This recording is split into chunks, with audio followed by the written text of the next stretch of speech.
Subscribe करिए हमारे channel target UP TET C TET को और बेल आइकन को दबाइए। हेलो फ्रेंड्स, मैं रेनू स्वागत करती हूँ आप सभी भावी अध्यापक एवं अध्यापिकाओं का आपके अपनी channel target UP TET C TET में।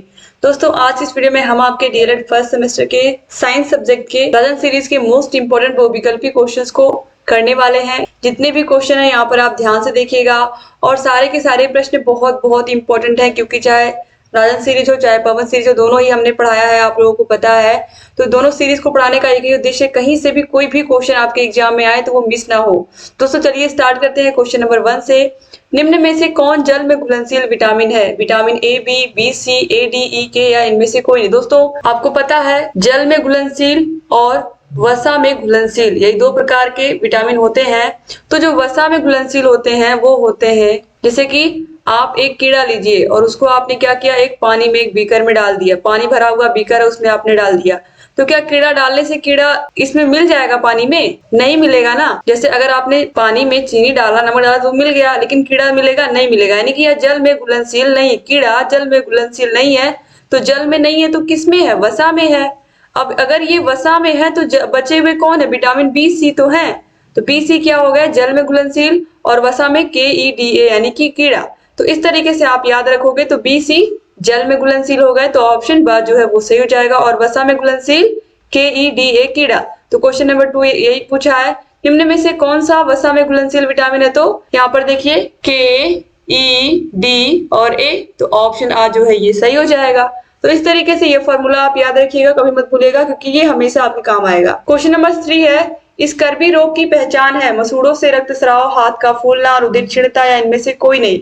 तो स्कर्वी रोग की क्या पहचान है? मसूड़ों से रक्तस्राव यानी कि मसूड़ों से खून बहना। ऑप्शन आ जो है ये सही हो जाएगा। क्वेश्चन नंबर 4 है, मैरेस्मस तथा क्वासिक्योर रोग किसकी कमी से होता है? विटामिन, प्रोटीन, लिपिड या इनमें से कोई नहीं। तो राइट आंसर दोस्तों यहाँ पर है ऑप्शन नंबर आ, विटामिन। क्वेश्चन नंबर 5 है, रक्त दाब मापा जाता है स्फेरोमीटर से, अमीनोमीटर से, एमीटर से या स्फिग्नोमेनोमीटर से? तो राइट आंसर है स्फिग्नोमेनोमीटर से हम रक्त दाब या ब्लड प्रेशर मापते हैं। क्वेश्चन नंबर 6 होता है, किस रक्त समूह को सर्वदाता कहते हैं? ए, बी, ए बी या ओ? तो आपको पता है सर्वदाता कौन है? ओ है। और क्वेश्चन नंबर 7 है, किस रक्त समूह को सर्वग्राही कहते हैं? तो ए बी को कहते हैं। ये भी आप लोगों को पता ही होगा, यानी कि ये सभी का ग्रहण कर सकता है। क्वेश्चन नंबर 8 है, हमारे शरीर की सबसे बड़ी हड्डी कौन सी है? तो यहाँ पर देखिए स्टेपिस, फीमर, टिबुला या फिर टिबिया। राइट आंसर है फीमर। क्वेश्चन यहाँ पर ऑप्शन बा जो है ये सही हो जाएगा। क्वेश्चन नंबर 9 है, हमारे शरीर के किन अंगों में लसिका कोशिकाएं बनती हैं? यकृत, तिल्ली, अग्नाशय या फिर वृक्क? दोस्तों राइट आंसर हो जाएगा ऑप्शन नंबर बा, तिल्ली। ठीक है, तो यहाँ पर ऑप्शन बा सही हो जाएगा। क्वेश्चन नंबर 10 पर आते हैं, वयस्क मानव में हड्डियों की संख्या कितनी होती है? एक वयस्क मनुष्य में हड्डियों की संख्या कितनी होती है? 206 होती है, ये हम सभी लोगों को पता है। क्वेश्चन नंबर 11 है, एपी कल्चर है मधुमक्खी पालन, रेशम कीट पालन, दोनों या इनमें से कोई नहीं। दोस्तों जो एपी कल्चर है यह है मधुमक्खी पालन, और रेशम कीट पालन को क्या कहते हैं? सेरी कल्चर कहते हैं। क्या कहते हैं? सेरी कल्चर कहते हैं। क्वेश्चन नंबर 12 है, मानव कपाल में हड्डियों की संख्या कितनी होती है? 11, 8, 14 या फिर 7? दोस्तों यहाँ पर देखिए कपाल यानी कि सिर की बात की गई है, तो अगर सिर की बात होगी तो यहाँ पर 8 हड्डियां होंगी। ऑप्शन बा जो है ये सही है। और हमारे जो हमारा फेस यानी कि हमारा जो मुख है उसमें 22 होती है, जोड़ करके यहाँ पर टोटल कितने हो जाएंगे? 22। जो फेस होता है उसमें 14 हड्डियां होती है, तो इस तरीके से अगर इनको हम ऐड करेंगे तो 8 और 14 को ये हो जाएगा टोटल 22 हड्डियां। ठीक है टोटल। लेकिन यहाँ पर केवल कपाल की बात की गई है, तो यहाँ पर 8 हड्डियां राइट आंसर होगा। और फेस में 14 होती है, हमारे चेहरे में 14 हड्डियां, तो इनको मिलाकर टोटल 22 हो जाएंगे। ठीक है, अब चलिए आगे देखते हैं। क्वेश्चन नंबर 13 है, भोजन संचयन के लिए अपस्थानिक जड़ का रूपांतरण है? तर्क रूप, वर्णाभ स्तंभ, कंद गुक्ष या कुंभी रूप? राइट आंसर है कंद गुक्ष। ऑप्शन सा जो है कंद गुक्ष। क्वेश्चन नंबर 14 है, पत्तियों द्वारा कायिक प्रवर्धन होता है? ब्रायोफिल्म में, वेलिस्नेरिया में, अदरक में या सेजिटेरिया में? दोस्तों ये आप लोग के सिलेबस में है, और ये देखिए 2015 में ये सारे क्वेश्चन पूछे हुए हैं। ये जितने भी क्वेश्चन पूछे हुए हैं ये बहुत बहुत महत्वपूर्ण है आपके एग्जाम के लिए। तो ऑप्शन आ जो है ब्रायोफिल्म में, ये बिल्कुल सही आंसर है। दोस्तों आप लोग के सारे विषयों के पवन सीरीज के सारे क्वेश्चन, राजन सीरीज के सारे क्वेश्चन मैंने करा दिए हैं। डिस्क्रिप्शन बॉक्स, कमेंट बॉक्स में आपको लिंक मिल जाएगी। क्वेश्चन नंबर 15 है, कोण का मात्रक है? मोल, स्टेरेडियन, एम्पियर या फिर रेडियन? तो कोण का मात्रक होता है रेडियन। ऑप्शन दा जो है ये सही हो जाएगा। क्वेश्चन नंबर 16 है, कौन सी घटना गुरुत्व का उदाहरण नहीं है? पेड़ से पत्तों का गिरना, उछाले गए बॉल का धरती पर गिरना, समतल पर गाड़ी का धकेलना या पहाड़ी से पत्थर का टूटकर नीचे की ओर लुढ़कना? तो दोस्तों यहाँ पर राइट आंसर है समतल पर गाड़ी का धकेलना यह गुरुत्व का उदाहरण नहीं है। बाकी सारी चीजें आप देखिए नीचे आ रही हैं, धरती पर आ रही हैं ऊपर से नीचे, तो ये सब गुरुत्व के उदाहरण है। तो यहाँ पर ऑप्शन 7 सही हो गया, क्योंकि यह गुरुत्व का उदाहरण नहीं है। क्वेश्चन में यही पूछा है। 2015 में ये क्वेश्चन भी पूछा गया है। क्वेश्चन नंबर 17 है, उपापचय क्रिया कितने प्रकार की होती है? 1, 2, 3 या फिर 4। जो उपापचय की क्रिया होती है वो 2 प्रकार की होती है। ऑप्शन बा सही जाएगा। दोस्तों क्वेश्चन नंबर 18 है, वायु है विषमांगी मिश्रण, शुद्ध पदार्थ, यौगिक या समांगी मिश्रण। दोस्तों जो वायु होता है, वायु हमारे आसपास हर जगह वायु होता है, हम सांस लेते हैं, इसका मतलब कि वायु है वहां पर जहां भी हम सांस ले रहे हैं। तो जो वायु है उसको हम देख नहीं सकते, वो रंगहीन होता है। यानी कि जो वायु होता है रंगहीन होता है, इसमें गैसें तो बहुत सारी मिली होती हैं, ऑक्सीजन, हाइड्रोजन, नाइट्रोजन, सारी गैसें मिली होती हैं, हीलियम, नियॉन, लेकिन हम इनको देख नहीं सकते हैं। यानी कि ये जो वायु है ये मिश्रण है, लेकिन ये समांगी मिश्रण है, क्योंकि इसमें सारे अवयव के कणों को हम देख नहीं सकते। यानी कि जो मिश्रण है उसके अवयवों को हम देख नहीं सकते हैं। जैसे कि चीनी और पानी का मिश्रण है, ये भी क्या होगा? समांगी मिश्रण होगा, क्योंकि चीनी पानी में पूरी तरीके से घुल चुका है। तो इस तरीके से जो समांगी मिश्रण होता है उसके अवयवों को हम नहीं देख सकते। यहाँ पर देखिए ऑप्शन आ सही दिया हुआ है, ये गलत है। जो वायु है वो क्या है? समांगी मिश्रण है, क्योंकि इसके अवयवों को हम अलग अलग नहीं देख सकते हैं। इसमें गैसें तो बहुत हैं, hydrogen, oxygen, nitrogen, carbon dioxide, लेकिन इनको अलग अलग अपनी आंखों से हम नहीं देख सकते हैं। तो इस तरीके से वायु क्या है? समांगी मिश्रण है। इसके अलावा भी मैंने आपको बताया चीनी और पानी का मिश्रण, नमक और पानी का मिश्रण, ये भी समांगी मिश्रण होगा। इसके अलावा दूध भी समांगी मिश्रण ही होगा। अब विषमांगी मिश्रण की अगर हम बात करें तो विषमांगी मिश्रण में आ जाएगा लकड़ी, मिट्टी, ये सब क्या हो जाएंगे? विषमांगी मिश्रण हो जाएंगे। ठीक है, धूल के कण। तो इस तरीके से याद रखिएगा, बर्फ, वायु, जल, ये सब क्या है? सिरका, छनी हुई चाय, ये सब क्या है? समांगी मिश्रण है। ठीक है। क्वेश्चन नंबर 19 है, निम्नलिखित में से उभयचर प्राणी है? खरगोश, चूहा, कछुआ या गाय। तो राइट आंसर दोस्तों यहाँ पर है उभयचर, मतलब जो जल में भी और थल में भी दोनों जगह रह रहे, तो कछुआ। ऑप्शन 7 सही रहेगा। क्वेश्चन नंबर 20 है, निम्नलिखित में से कौन सा मछली का अनुकूलन अंग नहीं है? धारा रेखित शरीर, पंख, गलफड़े, ये सब क्या है? मछली को तैरने के लिए अनुकूलित अंग है, पानी में तैरने के लिए। लेकिन ऑप्शन द जो फेफड़ा है यह सही नहीं है, तो ऑप्शन द सही हो जाएगा। ये सारे क्वेश्चन 2016 में पूछे गए हैं। क्वेश्चन नंबर 21 है, निम्नलिखित में से यौगिक है? जल, सोना, पीतल या चांदी। तो दोस्तों जो जल है वो यौगिक है, क्योंकि ये हाइड्रोजन और ऑक्सीजन से मिलकर के बना हुआ, तो 2 तत्वों से मिलकर बने हुए पदार्थ को क्या कहते हैं? यौगिक कहते हैं, आपको पता ही है। क्वेश्चन नंबर 22 है, निम्नलिखित में से कौन सी विधि घुलनशील ठोस पदार्थों को द्रव से पृथक करती है? निथारना, वाष्पीकरण, तलछटीकरण या छानना। दोस्तों राइट आंसर है वाष्पीकरण। ऑप्शन बा जो है ये सही हो जाएगा, ठोस पदार्थों को द्रव से पृथक करती है। 2016 और 17 में लगातार ये क्वेश्चन पूछा गया है। क्वेश्चन नंबर 23 है, किसी धातु के तल के क्षेत्रफल का मात्रक होता है? घन मीटर, मीटर, वर्ग मीटर या किलोमीटर। तो क्षेत्रफल क्या होता है? लंबाई गुणे चौड़ाई, तो ये क्या होगा? वर्ग मीटर। ऑप्शन 7 जो है ये सही हो जाएगा। क्वेश्चन नंबर 24 है, मछली में श्वास लेने के लिए कौन सा अंग पाया जाता है? फेफड़ा, गलफड़ा, त्वचा या ये सभी। तो दोस्तों राइट आंसर हो जाएगा ऑप्शन नंबर बा, गलफड़ा। क्वेश्चन नंबर 25 है, पहलवान को भार उठाने में लगने वाला बल है? पेशीय बल, विद्युत बल, चुंबकीय बल, इनमें से कोई नहीं, तो उसे हम कहते हैं पेशीय बल, यानी कि मांसपेशियां काम करती हैं वहां। क्वेश्चन नंबर 26 है, चने के बीज में 2 हल्के पीले रंग की संरचनाओं का नाम है? बीज चोल, भ्रूण, बीज पत्र या मूलांकुर। 2017 में देखिए ये सारे क्वेश्चन पूछे गए हैं। राइट आंसर है बीज पत्र। ऑप्शन 7 जो है ये सही हो जाएगा। क्वेश्चन नंबर 27 है, मनुष्य के शरीर में पसलियों की संख्या कितनी होती है? 12, 10, 14 या फिर 20। तो राइट आंसर हो जाएगा ऑप्शन नंबर आ, 12। मनुष्य के शरीर में पसलियों की संख्या 12 होती है। क्वेश्चन नंबर 28 है, मनुष्य की खोपड़ी में कितनी अस्थियां होती हैं? 28, 30, 32 या 40। तो राइट आंसर है 28। क्वेश्चन नंबर 29 है, दौड़ने हेतु प्रयुक्त अनुकूलित प्राणी है? चमगादड़, एंटीलोप, यूरो, मैस्ट्रिक्स या फिर साइरन। राइट आंसर है ऑप्शन नंबर बा, एंटीलोप। 2015 में ये क्वेश्चन पूछा गया है। क्वेश्चन नंबर 30 है, दही को मथनी द्वारा तीव्र गति से मथने से प्राप्त मक्खन को पृथक करने की विधि का नाम है? ऊर्ध्वपातन, अपकेंद्रण, तलछटीकरण या निष्पंदन। तो इसको हम कहते हैं अपकेंद्रण। ऑप्शन बा जो है ये सही हो जाएगा। क्वेश्चन नंबर 31 है, सुसुप्त पौधा कहा जाता है? जड़ को, बीज को, फूल को या पत्ती को। दोस्तों जब हम सबसे पहले बीज को बोते हैं, या फिर ये कहें कि जब हम उसको जमीन में गाड़ देते हैं, तो क्या होता है? इससे कुछ दिनों तक आप देखते हो कि जो बीज होता है वो जमीन के अंदर ही रहता है, और फिर वह कुछ दिनों में क्या करता है? धीरे धीरे पौधे का रूप धारण करता है। तो इस तरीके से यहाँ पर ये सुसुप्ता अवस्था में रहता है, तो ऑप्शन बा जो है ये सही हो जाएगा। क्वेश्चन नंबर 32 है 1 फुट बराबर होता है। 1 फुट बराबर किसके होता है? 26.48 सेंटीमीटर, 28.48 सेंटीमीटर, 29.48 सेंटीमीटर या 30.48 सेंटीमीटर। राइट आंसर है 30.48 सेंटीमीटर। क्वेश्चन नंबर 33 है न्यूटन का गति संबंधी नियम कौन सा क्रिया प्रतिक्रिया का नियम है? तो न्यूटन ने 3 गति के नियम दिए हैं और तीसरा नियम ही है क्रिया प्रतिक्रिया का नियम। ऑप्शन सा जो है ये सही हो जाएगा। क्वेश्चन नंबर 34 है बल की इकाई है अर्ग, डाइन, वाट या कैलोरी। तो बल का मात्रक हम न्यूटन को कहते हैं, न्यूटन के अलावा इसका मात्रक डाइन भी होता है, तो ऑप्शन बा जो है ये सही हो जाएगा। क्वेश्चन नंबर 35 है पत्ती का रूपांतरण है पत्र, प्रकलिका, सल्क, कंद, पर्णथैली या पर्णिल मूल। राइट आंसर है ऑप्शन नंबर आ पत्र प्रकलिका। दोस्तों आप देख सकते हैं 2015 में ये क्वेश्चन भी पूछा गया, बल की इकाई 2018 में पूछा गया है। क्वेश्चन नंबर 36 है लंबाई का मात्रक मीटर, द्रव्यमान का मात्रक किलोग्राम तथा समय का मात्रक सेकंड किस पद्धति में है? तो ये सब है MKS पद्धति में, MKS पद्धति में, तो ऑप्शन आ जो है ये सही हो जाएगा। MKS पद्धति में लंबाई का मात्रक मीटर होता है, द्रव्यमान का मात्रक किलोग्राम और समय का मात्रक क्या होता है? सेकंड होता है। क्वेश्चन नंबर 37 है फल का पेड़ से गिरना किसका एग्जाम्पल है? कोई भी वस्तु ऊपर से नीचे गिरेगी तो वो गुरुत्वीय बल पैदा करेगी, तो ऑप्शन सा जो है ये सही हो जाएगा। क्वेश्चन नंबर 38 है बालू और लोहे की छीलन को पृथक किया जाता है बीन कर, चुंबकीय पृथक्करण द्वारा, फटक कर या चाल कर। तो बालू में अगर लोहे की छीलन मिली हुई है, बालू में लोहे की छीलन मिली हुई है तो लोहे की छीलन को हम आराम से चुंबक के द्वारा क्या कर लेंगे, क्योंकि अलग कर लेंगे, क्योंकि जो लोहा होता है वो चुंबक क्या करता है, लोहे को चिपका लेता है।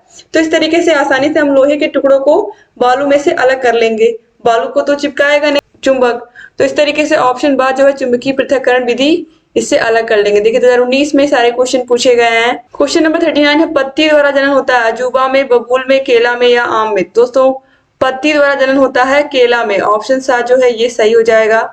क्वेश्चन नंबर 40 है उभयचर जंतु है मेंढक, मछली, चिड़िया या कुत्ता।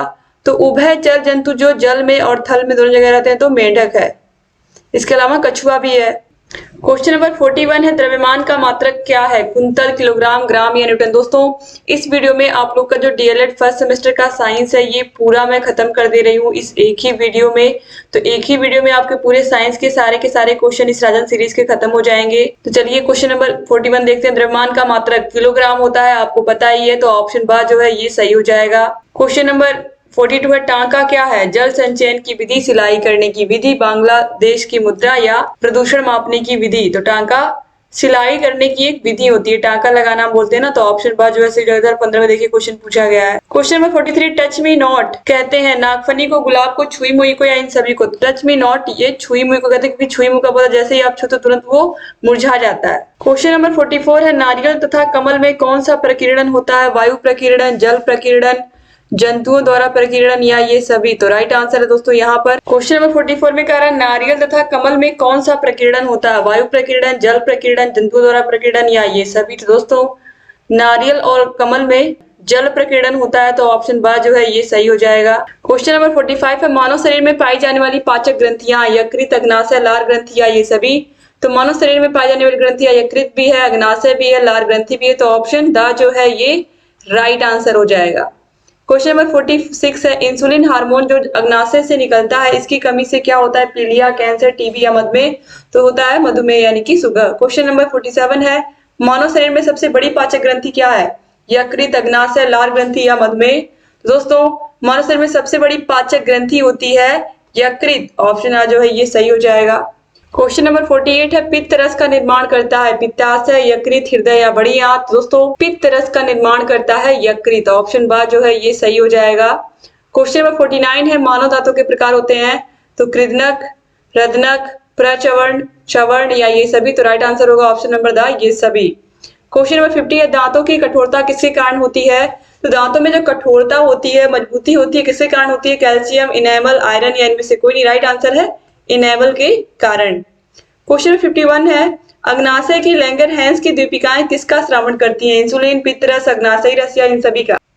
दोस्तों यहाँ पर देखिए इंसुलिन, पित्त रस, अग्नाशयी रस या इन सभी का तो राइट आंसर है इंसुलिन का। ऑप्शन आ जो है ये सही हो जाएगा। क्वेश्चन नंबर 52 है अपेंडिक्स यानी कि कृमि रूप परिसेशिका जो कि बड़ी आंत का भाग है, शाकाहारी पशुओं में यह विकसित होता है तथा इसमें सेलुलोज का पाचन होता है। यह है अवशेषी अंग, समरूप अंग, जन्मजात अंग या ये सभी। दोस्तों जो अवशेषी अंग हैं उनको हम कह सकते हैं जो पहले के मानव थे, जैसे कि पूंछ होती थी, बहुत सारी चीजें थी इस तरीके की। धीरे धीरे धीरे धीरे जब मानव का विकास होता गया, धीरे धीरे आप करोड़ों वर्ष बीतते गए, तो जो अवशेषी अंग थे वह अभी भी थोड़े थोड़े कहीं ना कहीं रह गए हैं। तो जिनका कोई यूज नहीं होता है उन्हें हम अवशेषी अंग कहते हैं। तो यहाँ पर ऑप्शन आ जो है अवशेषी अंग, यह राइट आंसर हो जाएगा। ठीक है। क्वेश्चन नंबर 53 है पौधों में वाष्पोत्सर्जन की क्रिया होती है जड़ द्वारा, तनु द्वारा, स्टेमेटा, पर्णरंध्र द्वारा या इन सभी द्वारा। दोस्तों जो पौधों की पत्तियां होती हैं, पत्तियों में बहुत छोटे छोटे पर्णरंध्र होते हैं जिसमें छेद होता है छोटा छोटा, बहुत छोटा छोटा, इन्हीं के माध्यम से वाष्पोत्सर्जन की क्रिया होती है। तो ऑप्शन 7 जो है ये सही हो जाएगा।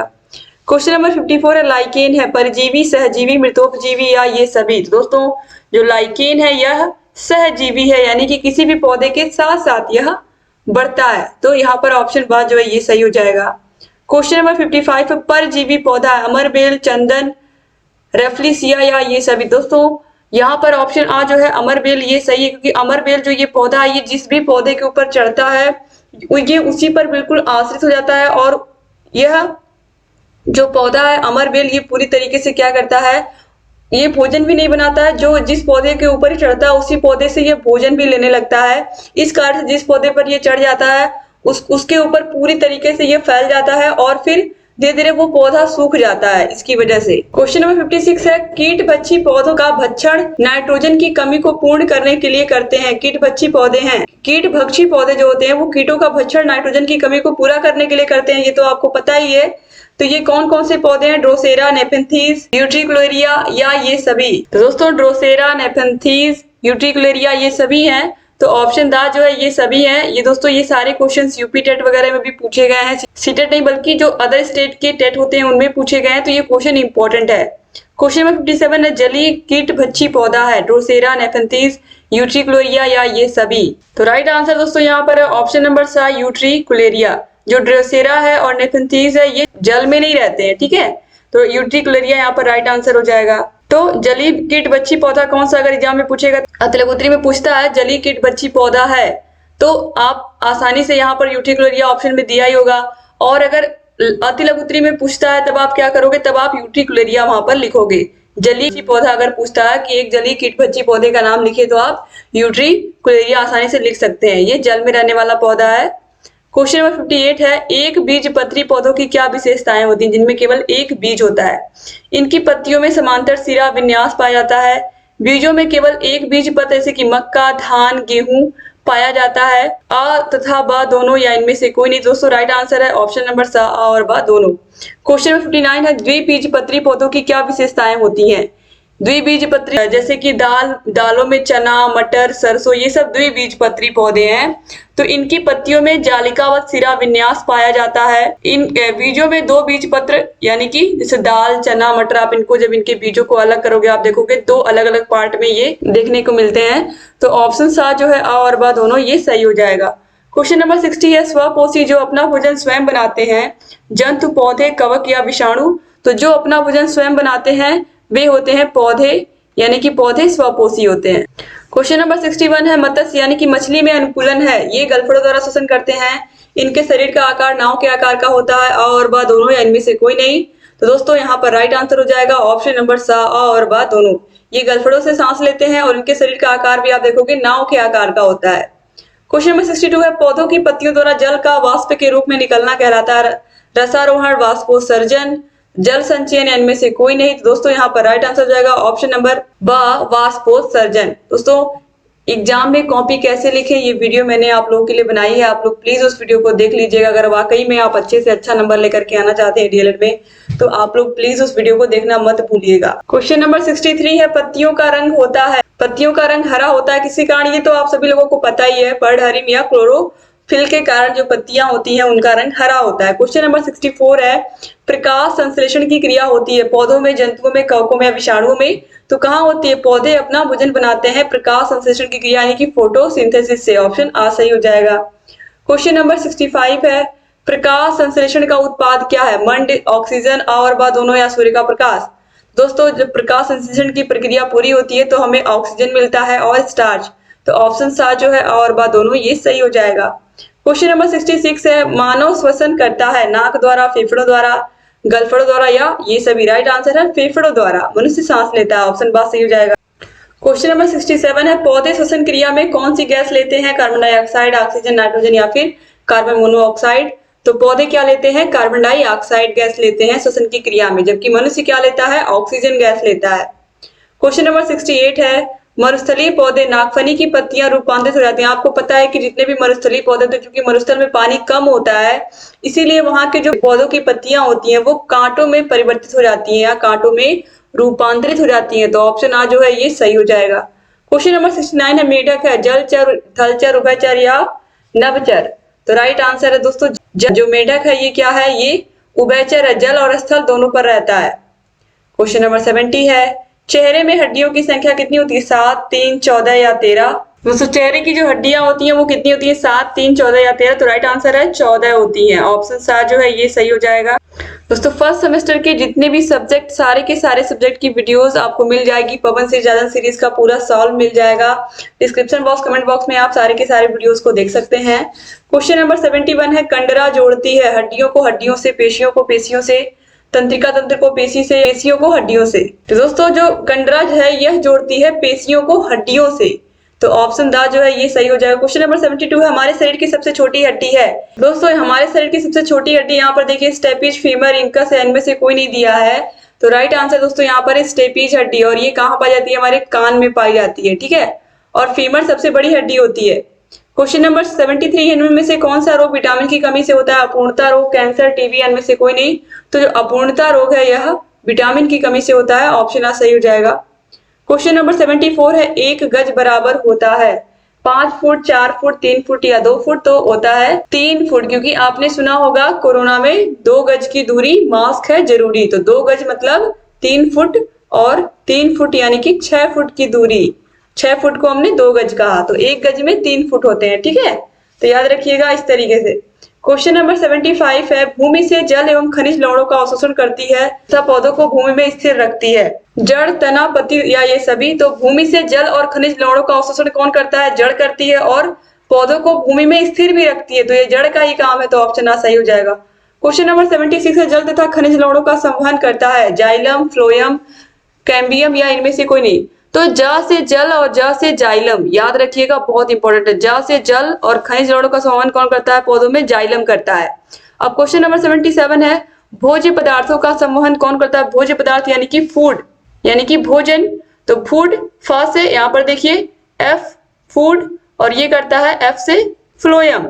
तो इस तरीके से यहाँ पर आपको ध्यान रखना है कि एफ से फ्लोएम और एफ फॉर फूड, और ये फूड मतलब भोजन। तो भोजन कौन संवहन करता है पूरे पौधे में? फ्लोएम और जल जाइलम, ठीक है। क्वेश्चन नंबर 78 पर आते हैं। क्वेश्चन नंबर 78 है, पर्ण प्रतान जो कि पत्तियों का रूपांतरण होता है पाया जाता है मटर में, सरसों में, नीम में या मक्के में? दोस्तों जो मटर का पौधा होता है आपने देखा होगा, जो पर्ण प्रतान होता है वह पत्तियों में बदल जाता है, ठीक है। तो ऑप्शन आ जो है ये सही हो जाएगा। क्वेश्चन नंबर 79 है, वे पौधे जो मरुस्थल में उगते हैं कहे जाते हैं? जीरोफाइट, एपीफाइट, हाइड्रोफाइट या इनमें से कोई नहीं? तो वे पौधे जो मरुस्थल में उगते हैं इन्हें हम कहते हैं जीरोफाइट। ऑप्शन आ जो है ये सही हो जाएगा। क्वेश्चन नंबर 80 है, जड़ों के प्रकार हैं? जड़ कितने प्रकार के होते हैं? मूसला जड़ और अपस्थानिक जड़, या आ और बा दोनों, या इनमें से कोई? तो राइट आंसर है ऑप्शन नंबर सा, आ और बा दोनों। क्वेश्चन नंबर 81 है, पौधों की कोशिका भित्ति बनी होती है? सेलुलोज से, काइटिन से, आ व बा दोनों, या इनमें से कोई नहीं? तो दोस्तों यहाँ पर राइट आंसर है ऑप्शन नंबर आ, सेलुलोज। या जो पौधों की कोशिका भित्ति होती है वो सेलुलोज की बनी होती है। क्वेश्चन नंबर 82 है, सजीवों तथा निर्जीवों के बीच की कड़ी कौन है? मोस्ट इंपोर्टेंट क्वेश्चन है। सजीवों और निर्जीवों के बीच की कड़ी क्या होती है? जीवाणु, विषाणु, लाइकेन या कवक? तो ये होती है विषाणु यानी कि वायरस। क्वेश्चन नंबर 83 है, पौधों में उत्तेजनशीलता का प्रदर्शन स्पष्ट दिखाई देता है? आम में, छुई मुई में, नीम में, अदरक में? तो सबसे अधिक छुई। जैसे ही आप छुओगे ये क्या होगी? ये पूरी तरीके से तुरंत ये मुरझा जाती है। ये देखिए 2015 में क्वेश्चन पूछा गया है। इसे हम क्या कहते हैं? टच मी नॉट इंग्लिश में। क्वेश्चन नंबर 84 है, विटामिन शब्द का सर्वप्रथम प्रयोग किसने किया? फुंक ने, हॉपकिंस ने, लोनिन ने, या फिर इनमें से? दोस्तों राइट आंसर यहाँ पर हो जाएगा ऑप्शन नंबर आ, फुंक, या फंक भी कहीं कहीं आपको मिलता है। क्वेश्चन नंबर 85 पर आते हैं और ये लास्ट क्वेश्चन है। लास्ट क्वेश्चन को बताने से पहले एक बार फिर से मैं रिपीट कर दूं कि आप लोगों के सारे विषयों की link description box comment box में मिल जाएगी। और अगर अभी तक आपने हमारे channel target UP TET CTET को सब्सक्राइब नहीं किया तो तुरंत सब्सक्राइब भी कर दीजिए और बगल में बेल आइकन होगा उसको भी प्रेस करना मत भूलिएगा, ताकि जो भी नई वीडियोस हम बनाते हैं इसका नोटिफिकेशन आपके पास समय से जाए और आप बिना मिस किए हमारे सारे वीडियोस को ऐसे देखते रहें। ऊपर आई बटन पर क्लिक करके आपको सारे वीडियोस की लिंक मिल जाएगी। डिस्क्रिप्शन बॉक्स कमेंट बॉक्स में सारे वीडियोस की लिंक मिल जाएगी। तो दोस्तों चलिए क्वेश्चन नंबर 85 देख लेते हैं। और दोस्तों एग्जाम में कॉपी कैसे लिखे उस वीडियो को प्लीज आप देख करके जाइएगा, मैंने बहुत अच्छे से बनाया है। क्वेश्चन नंबर 85, निम्न में से कौन सा रोग पॉलिश किए हुए चावल को खाने से होता है? पेलाग्रा, अतिसाग्र, बेरी बेरी या घींगा? तो राइट आंसर दोस्तों है ऑप्शन सा बेरी बेरी। तो इस तरीके से यहाँ पर जितने भी क्वेश्चन थे आप लोग के सारे मैंने एक ही वीडियो में खत्म कर दिया। उम्मीद करती हूँ आपको ये वीडियो पसंद आई होगी और आप लोग इसको जरूर अपने कॉलेज के अपने प्रिय मित्रों को शेयर करेंगे, क्योंकि एग्जाम बहुत नजदीक है दोस्तों। आप लोग प्लीज शेयर कर दिया करें कॉलेज ग्रुप में, ताकि अधिक से अधिक भाई बहन इन वीडियोस का लाभ ले पाए। और मैं कोशिश यही करती हूँ कि कम से कम समय में पूरी जानकारी भी आपको दूं, आपका समय भी बचे और अच्छे से एक्सप्लेन भी मैं कर देती हूँ, ताकि आपके दिमाग में वो क्वेश्चन का आंसर बना रहे। पूरा वीडियो कैसा लगा आप लोग कमेंट करिएगा और सारे वीडियोस को देखिएगा। और हमारे टेलीग्राम चैनल को प्लीज ज्वाइन कर लीजिए, टेलीग्राम का लिंक भी आपको डिस्क्रिप्शन बॉक्स और कमेंट बॉक्स में मिल जाएगा। चैनल से बने रहिए, सारे वीडियोस को देखते रहिए और जहाँ कहीं कोई भी समस्या हमसे बताते रहिए।